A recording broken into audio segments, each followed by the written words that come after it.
Assalamualaikum warahmatullahi wabarakatuh. Waalaikumsalam warahmatullahi wabarakatuh. Wah, itu adalah semangat berdar ngomong. Innal hamdalillah nahmaduhu wa nasta'inuhu wa nastaghfiruh. Wa na'udzu billahi min shururi anfusina wa min sayyiati a'malina. May yahdihillahu fala mudilla lahu wa may yudlil fala hadiya lahu. Asyhadu an la ilaha illallah wahdahu la syarika lahu wa asyhadu anna Muhammadan 'abduhu wa rasuluh.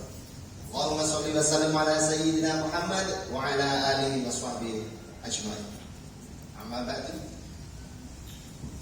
Fa ya ayyuhal hadirun, Rabbi ishrah li sadri wa yassir li amri wahlul 'uqdatam min lisani yafqahu qawli. Pertama dan utama, marilah senantiasa kita panjatkan puja puji syukur kita kehadirat Allah Subhanahu wa taala atas segala rahmat barakah nikmatnya. Maka kita ucapkan alhamdulillah. Shalawat dan salam dan senantiasa tercurah pada junjungan kita Nabi Agung Muhammad sallallahu alaihi wasallam. Dan kita semua termasuk pengikutnya yang telah mendapatkan syafaat di yaumil akhir. Amin Allahumma amin. Bapak Ibu yang kami hormati, di sini kami akan menyampaikan tema hikmah puasa dalam kinerja ASN. Karena terbatasan waktu, lampu masih hijau, nanti kalau sudah sampai kuning saya harus sudah selesai. Maka akan kami sampaikan dengan cara yang saksama dan dalam tempo yang sesingkat-singkatnya. Kalau Allah Ta'ala fi kitabil karim, a'udzubillahi minasyaitonir rajim.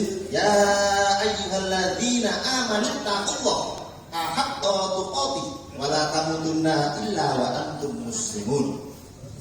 Ayat ini berulang-ulang kali dibaca ulang-ulang ketika khutbah Jumat. Bahkan khutbah Jumat tidak sah apabila ayat ini tidak disampaikan.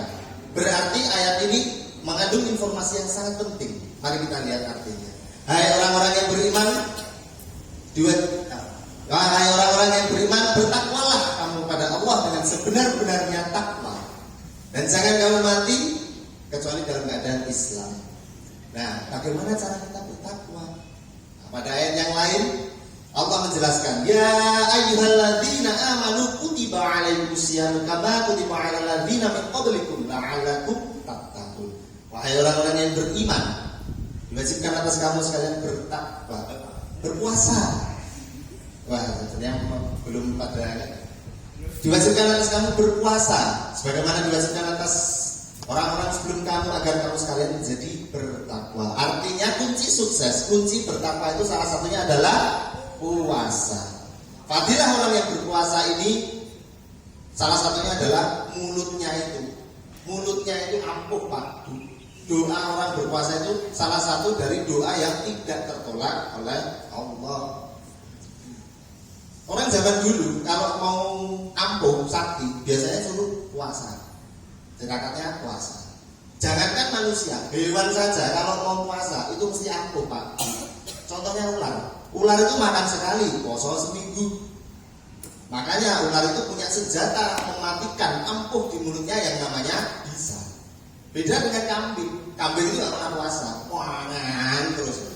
Makanya kalau digigit ular dengan digigit kambing beda rasanya. Kalau digigit ular bisa minimal demam lah, demam bisa jadi mati. Digigit kambing kalau mentok selut-selut. Baik, di sini hikmah puasa itu puasa mengajarkan kita untuk satu melatih kejujuran. Puasa itu ibadah rahasia kita ibadah rahasia kita dengan Allah. Gak ada yang tahu kecuali kita dengan Allah.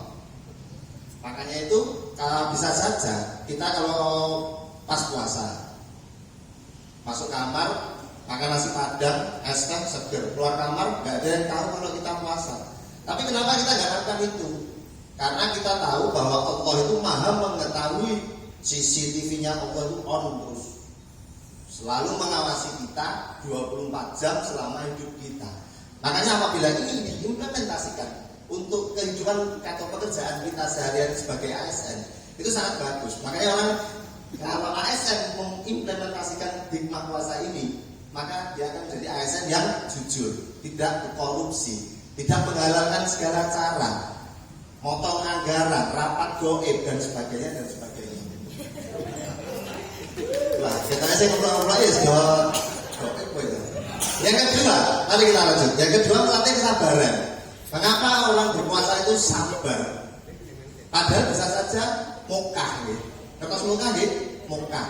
Saya nggak tahu bahasa Indonesia apa. Kenapa orang berpuasa itu sabar? Kira-kira kenapa? Ada yang tahu? Wah, nggak betul. Nah, karena apa? Orang puasa itu yakin bahwa adzan maghrib pasti datang. Makanya itu, sesulit apapun pekerjaan kita, sesulit apapun masalah yang kita hadapi, itu tidak usah takut, tidak usah khawatir, karena Allah pasti akan datang untuk memberi pertolongan. Kemudian yang ketiga, mengajarkan kita untuk disiplin waktu. Pasti orang berpuasa itu disiplin dalam hal buka puasa. Kemudian puasa itu mengajarkan kita untuk membedakan hal yang benar dan yang buruk. Makanya itu kalau misalnya ibu-ibu ini biasanya, ibu-ibu itu kalau mulutnya itu, yang saya ibu mulutnya itu memang keturunan Siti Hawa, maaf. Sedangkan kalau bapak keturunan Nabi Adam, mingkem. Nah, makanya itu biasanya itu banyak ibu-ibu terutama itu bergibah. Makanya hadis Rasulullah itu kamin so'imin laisa lahu min syamihi illal ju' wal atas. Betapa banyak orang berpuasa itu tidak mendapatkan apa-apa kecuali lapar dan dahaga. Kemudian apabila kita benarkan yang salah dan yang betul, maka hikmah puasa ini akan menjadikan kita asn yang berakhlak baik dan bermartabat. Tidak mudah tersinggung siang-siang ada warung makan, tutup warungnya, takbir. Nah, kalau saya yang diajak ya bukan takbir tapi traktir. Nah, baik. Kenapa orang berpuasa itu nggak sabar? Jadi Pak, kenapa orang yang berpuasa itu mulutnya bau? Kenapa kira-kira? Karena banyak mengajarkan kita untuk diam. Gak banyak ngomong, gak banyak pamer, gak keluar-keluar seperti yang kita kemarin pejabat yang pamer kekayaan. Baik, yang terakhir, apabila puasa itu mengajarkan kita untuk menjadi insan yang berakhlak, sehingga tidak minta untuk dihormati tapi menghormati, sehingga akan menjadi pribadi ASN yang terhormat. Sedikit yang bisa saya sampaikan, mudah-mudahan bermanfaat bagi diri kami pribadi dan juga Bapak Ibu sekalian. Sedikit gimana? Pantun dikit. Pergi puskesmas di Imogiri. Sehingga saya paham. Periksa dokter, sembuhkan badan. Bila lisan melukai hati, mohon sudi untuk dimaafkan. Terima kasih. Wabillahi taufiq wal hidayah. Assalamualaikum warahmatullahi wabarakatuh.